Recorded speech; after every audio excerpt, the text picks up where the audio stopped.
Hi, welcome. This is our video we're going to do today on practical application of Student 1 or White Belt.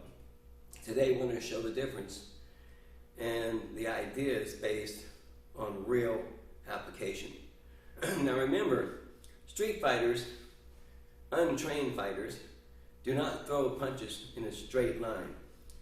We will show you several different ways that these blocks and these attacks are defended against, one being with a trained fighter, the other being with an untrained fighter.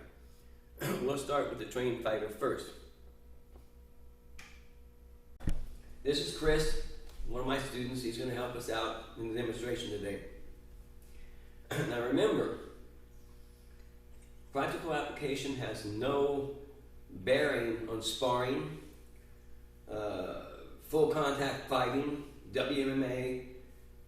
When it comes to self-defense or street fighting, it's done quickly. So everything you're going to do is going to be done quickly.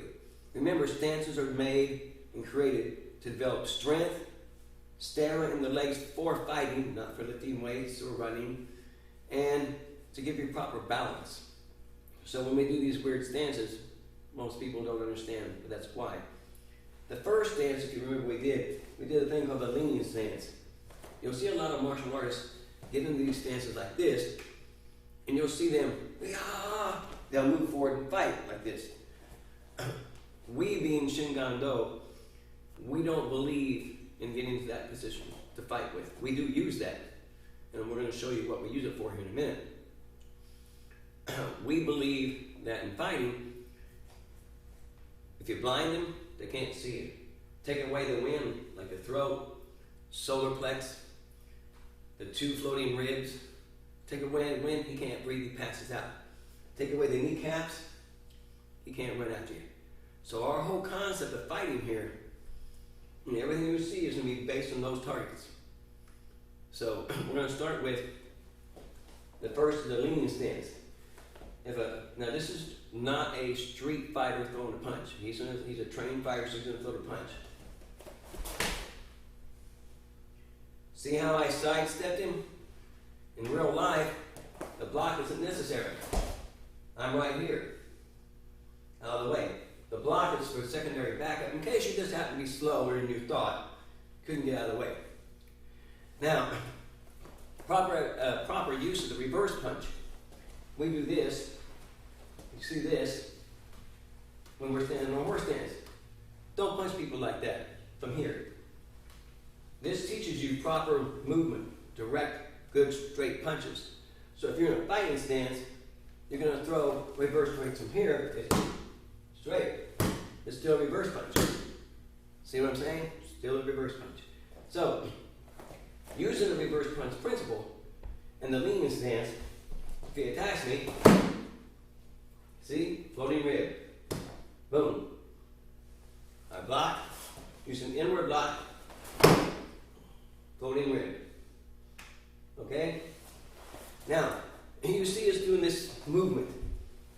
It's called the leaning horse or karate front leaning stance movement.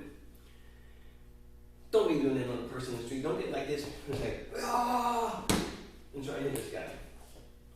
You're going to be sorry. But it is a good follow-up for other stuff. So if he punches, I punch here. As I come up, I can take him down. Okay? It's a good movement to follow up. Alright, we're going to get into the blocks.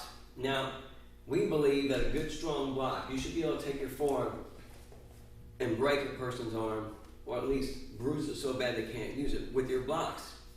Now remember, these blocks were intentionally made to fight people who fought the way they did, and all their punches were straight. So these blocks are not always well used on street fighters, but we're going to show you how they work.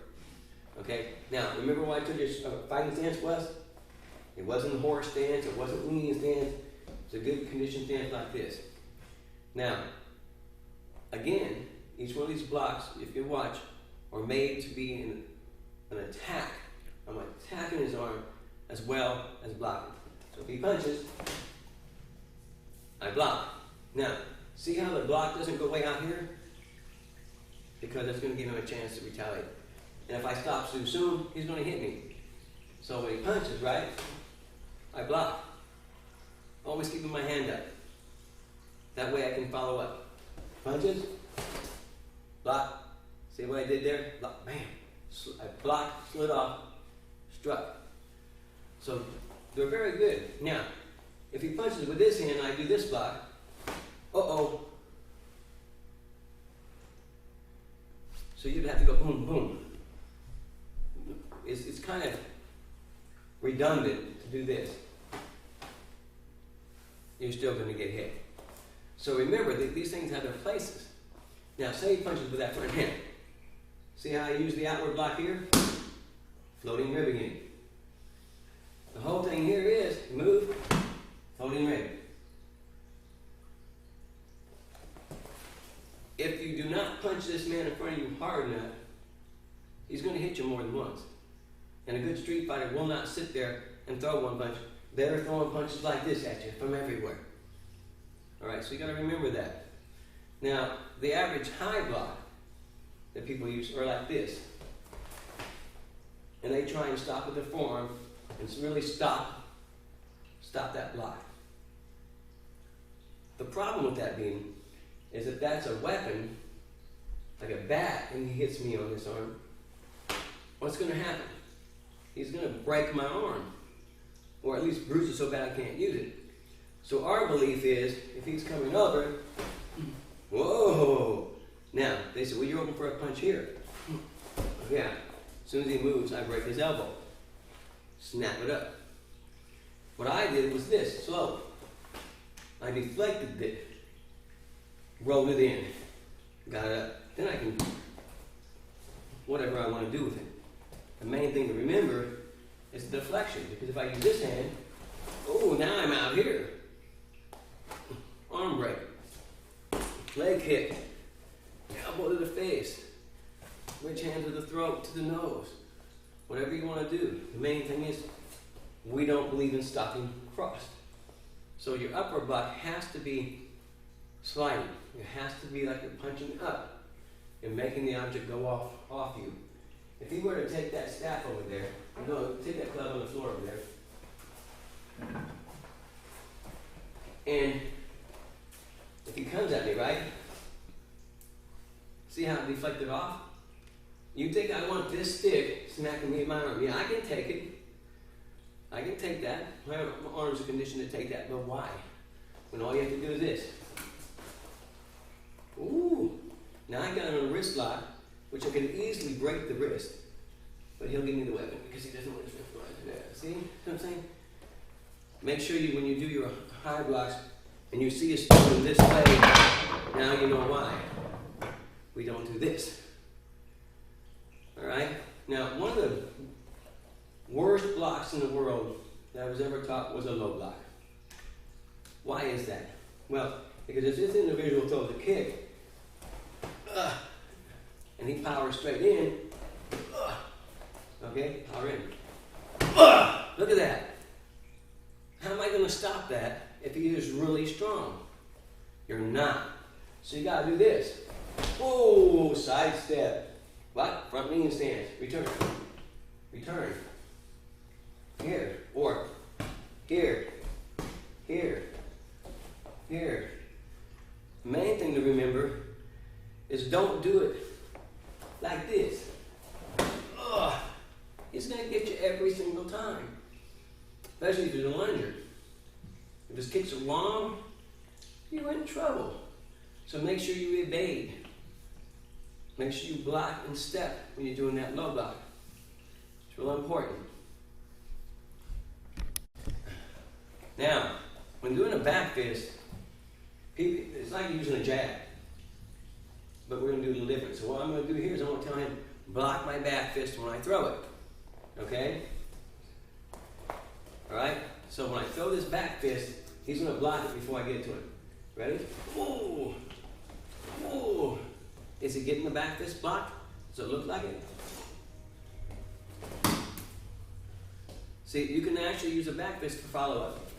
Whoa! good for grabbing. So the back fist is good in several ways. It's good to distract the person. Boom. Right? It's also good if you're fast enough to hit him with it to do multiple attack. Boom. Straight past. Okay, so that's your back fist. Now we're going to go into kicks. I teach and try to teach, do not use your kicks as an offensive attack. Use it to go when this person attacks, as a defense.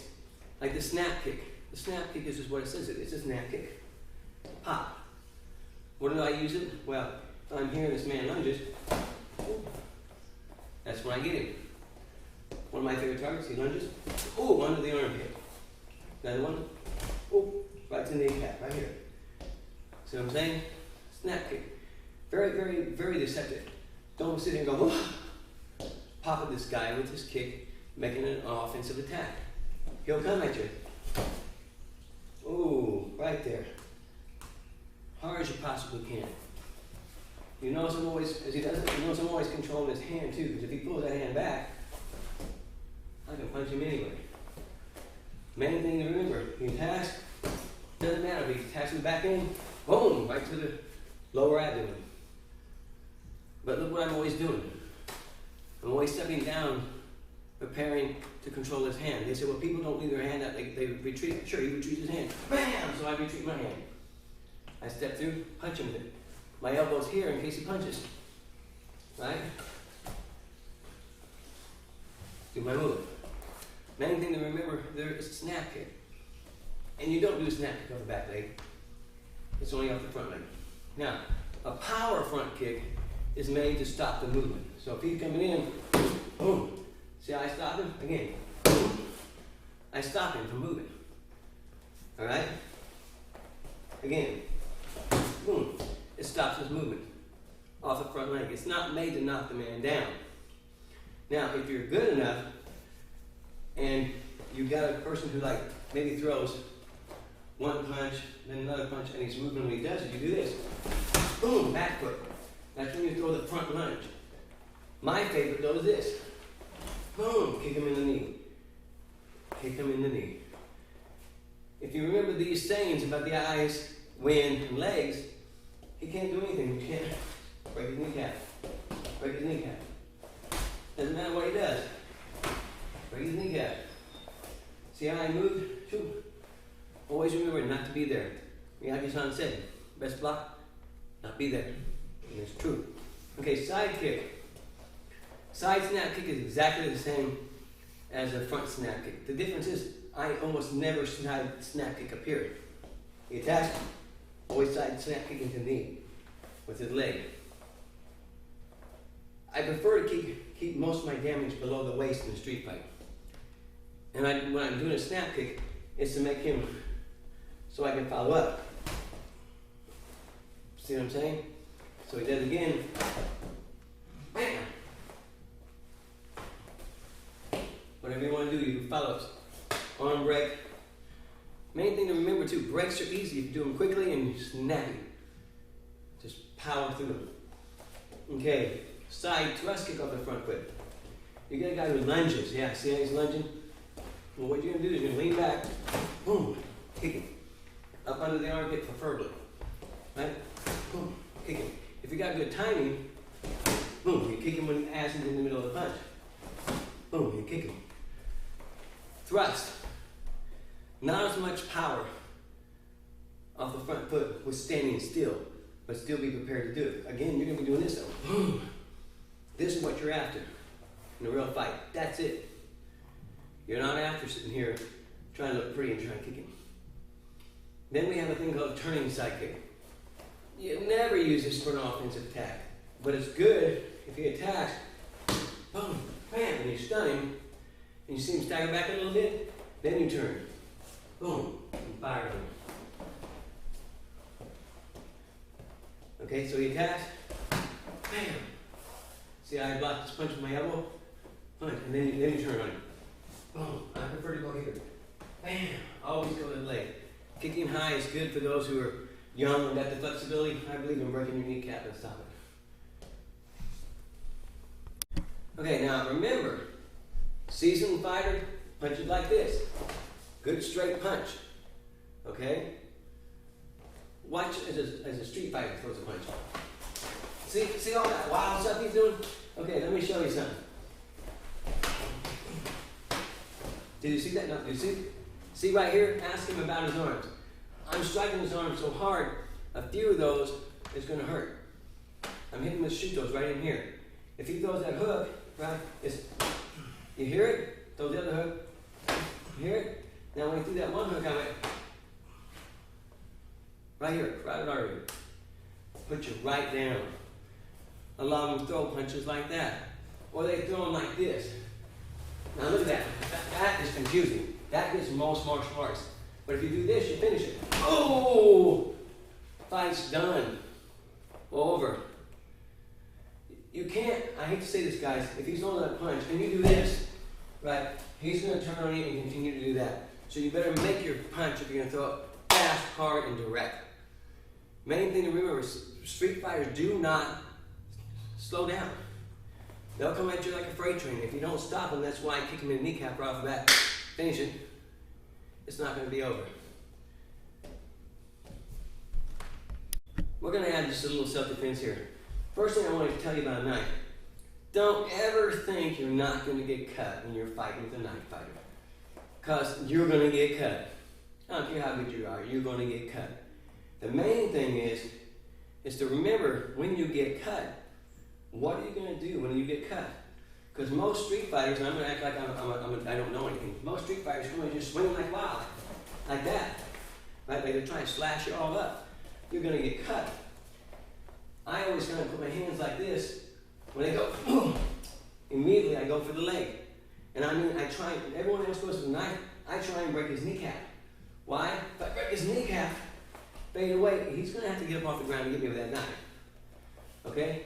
Now, if they surprise you, I hate to say this, guys, if a guy surprises you, you're really going to get cut. If I'm standing here and he comes up on me and starts, he's going to get me. You better react fast. So when he gets you, you go like this. And you stop the fight dead in its track. Right into the solar plexus contact or below, you can stop the fight. People say, well, I can disarm him. Yeah, fight to disarm him if you want to. I believe in stopping him so that he doesn't cut me more times than I want to be. If you're lucky and he's a wide swinger, like this, okay, if you're lucky, you can do this.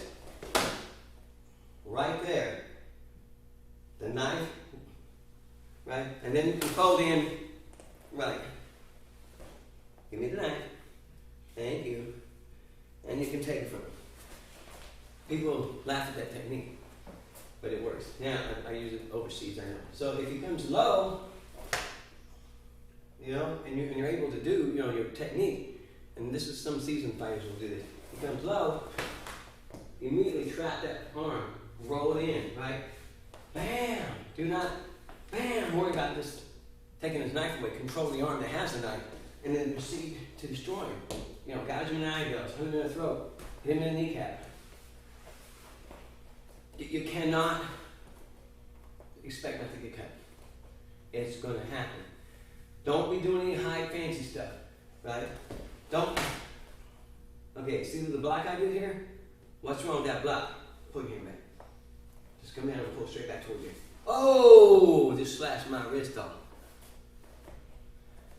Okay, so if you do that, it's boom, instant attack right here. Instant. And then into the twist to lock up. Now, even if it doesn't matter, you got it. And if he's like he's doing, show you what he's doing in the back, which is what they would do. Okay, he's going to cut me with that. But why is he not going to be breaking his kneecap? Bam! Poke him in the eyeballs, hit him in the throat. You know what I'm saying? Wherever I need to. The main thing to remember, guys, you're going to get cut. Ain't nobody God. If you're lucky, you can survive it.